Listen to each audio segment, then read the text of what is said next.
Hi guys!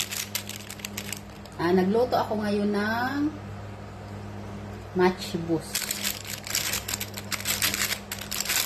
Machibus, Marathi mga kainday.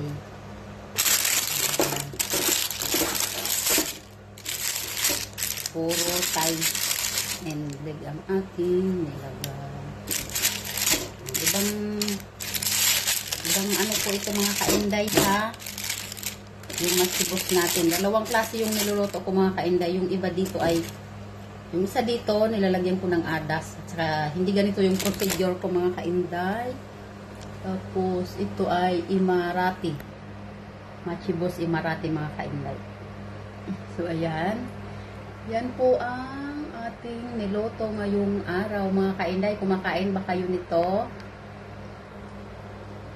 So, ayan lang po. Maraming salamat mga kainday.